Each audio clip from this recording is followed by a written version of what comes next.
হৃদয়বান ব্যক্তিটা যে এটাও যে আমার সামনে এখন ধরো তোমার আমি হুট্টি মারতে মারতে আফগানিস্তান বাড়ায় দেন। কিশোরগঞ্জের হোসেনপুরে বিদেশ যেতে ঋণ না পেয়ে মাইক ভাড়া করে এলাকাবাসীকে অকথ্য ভাষায় গালাগালি করেছেন সরোয়ার হোসেন নামে এই যুবক।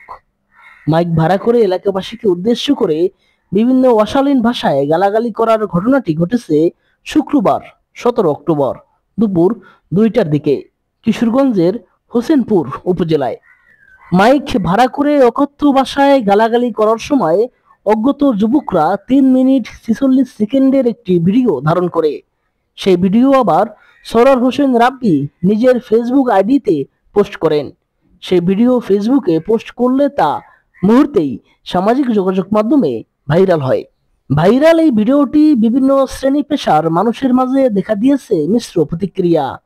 অনেকেই সরোয়ার হোসেন রাব্বির জন্য দুঃখ প্রকাশ করছেন, আবার মাইকে এইভাবে গালাগালি করার জন্য কেউ কেউ করছেন এর তীব্র সমালোচনা। অটোরিকশা চালিয়ে ও বিকাশ ব্যবসায় অংশ নিয়ে অর্থ জোগাড়ের চেষ্টা করছেন বলেও জানান সরোয়ার হোসেন রাব্বি। মাইক ভাড়া করতে নেন 500 টাকা এবং কয়েকজন বন্ধুর সহায়তায় করছেন ভিডিও ধারণ। ভিডিওতে সরোয়ার হোসেন রাব্বি বলেন, গত 3-4 মাস ধরে সৌদি আরবে যাওয়ার চেষ্টা করেও 1 লাখ টাকা জোগাড় করতে না পারায় যেতে পারছেন না। বিভিন্ন সমিতির কাছে লোনের আবেদন করলেও কেউই তাকে লোন দেননি, উল্টো তার নামে খারাপ কথা ছড়িয়েছে, এমনটাই দাবি সরোয়ার হোসেন রাব্বির। রাব্বি অভিযোগ করে বলেন, এলাকার কিছু মানুষ ইচ্ছাকৃতভাবে তার বিদেশ যাত্রায় বাধা দিয়েছে।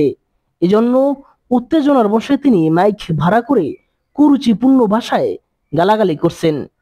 ভিডিওর ক্যাপশনে দুঃখ প্রকাশ করে রাব্বি লিখেছেন, প্রথমে ক্ষমা চাইছি, আমি অনেক খারাপ ভাষায় কথা বলেছি। আমি কেন এমন করেছি শুনুন। আমার একটি ছোট ছেলে আছে এবং পরিবারের ভবিষ্যৎ গড়ার আশায় বিদেশ যাওয়ার চেষ্টা করছি। ভিডিওতে তিনি ভিসার কাগজ দেখিয়ে জানান, ভিসা ও মেডিকেলের মেয়াদ 30 অক্টোবর শেষ হবে। এলাকাবাসীর কারণে আগে 2বার ভিসা নষ্ট হয়েছে। প্রবাসী কল্যাণ ব্যাংক থেকে 25,000 টাকা ঘুষ চাওয়া হয়েছে, তা দিতে রাজি হয়নি। তাই মনের ক্ষোভ থেকে এই মাইক ভাড়া করে এলাকাবাসীকে গালাগালি করছেন এই যুবক, এমনটাই দাবি তার। আর কি কইলাম, দুই বালা মানতেছো তো এই গেলে তোমরা ভালো, ঠিক আছে। আর দুই বালা না হও তাহলে ভুলাবে না, প্রভুত্ব মারা গায়ে মরবা।